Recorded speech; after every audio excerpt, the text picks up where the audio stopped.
முதல்ல வந்து இந்த திண்டிவனம் அப்படிங்கிற பேரே இனிமே வந்து திண்டி வளம் என்று சொல்லக்கூடிய வகையில இந்த தொகுதியை மக்களுடைய கோரிக்கை அறிந்து 2 செயல் திட்டங்களை நான் இங்கே முன்வைத்திருக்கின்றேன். குறைந்தபட்ச செயல் திட்டம் என்பது மிக முக்கியமானது. அந்த குறைந்தபட்ச செயல் திட்டம் அப்படிங்கிறது அடிப்படை பிரச்சனைகள், மக்களுடைய அடிப்படை பிரச்சனைகள், அதாவது சாலை வசதி, பேருந்து வசதி. நிறைய கிராமங்கள்ல வந்து மினி பஸ் வேணும்னு கேட்கறாங்க. இப்போ கேட்கறாங்க மினி பஸ் வேணும் அப்படின்னு கேட்கறாங்க. தண்ணீர் வசதி, ரேஷன் கடை, இதெல்லாம் வந்து குறைந்தபட்ச செயல் திட்டமா வந்து நம்ம வந்து நீண்டகால செயல் திட்டம் அப்படிங்கிறது 5 ஆண்டுகள்ல நான் கொடுக்கக்கூடிய செயல் திட்டங்கள் அப்படிங்கிறது அந்த கோரிக்கைகள் இருந்தது.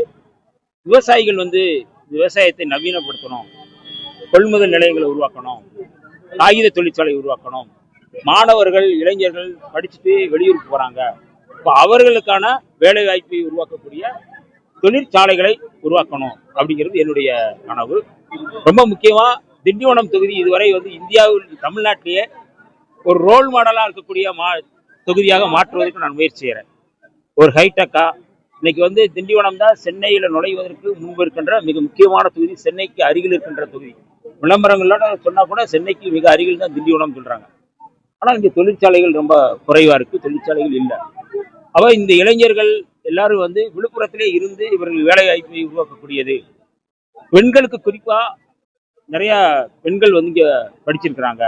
அவர்களுக்கு வேலை வாய்ப்பு உருவாக்கக்கூடிய ஒரு இடமாக சென்னையில என்னென்ன இருக்கோ அதை கூட நான் திண்டிவனத்துக்கு கொண்டு வருவதற்கு முதலமைச்சர் அவர்களிடம், மாண்புமிகு முதல்வர் முத்துவேல் கருணாநிதி ஸ்டாலின் அவர்கள் பதவி ஏற்ற உடனே நான் வைக்கக்கூடிய கோரிக்கை இந்த கோரிக்கைகள் தான்.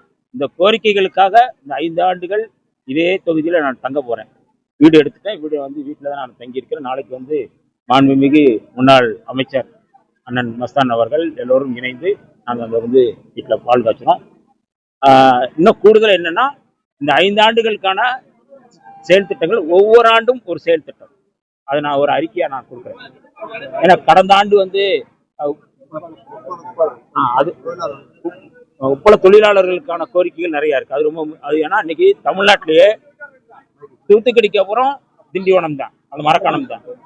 திண்டிவனம் தொகுதியில் இருக்கின்ற மரக்காணம், அந்த உப்பள தொழிலாளர்களுடைய கோரிக்கைகள் மிக முக்கியமானது. அதை நான் உருவாக்குவதற்கு முயற்சி செய்கிறேன். 1. 2வது, கடந்த 5 ஆண்டுகளாக இருந்த சட்டமன்ற உறுப்பினர் இதுவரை வந்து மனுக்களை பெறுவதற்கு கூட ஒரு ஆபீஸ் போடல.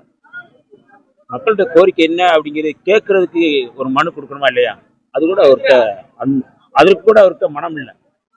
நான் இன்றிலிருந்தே நான் வந்து அதுக்கான வேலைகளை நான் செய்து இந்த 5 ஆண்டுகள் முழுமையாக ஒரு ஹைடெக்கான, ஒரு ஸ்டைலிஷான ஒரு தொகுதியாக திண்டிவனத்தை மாற்றுவேன்.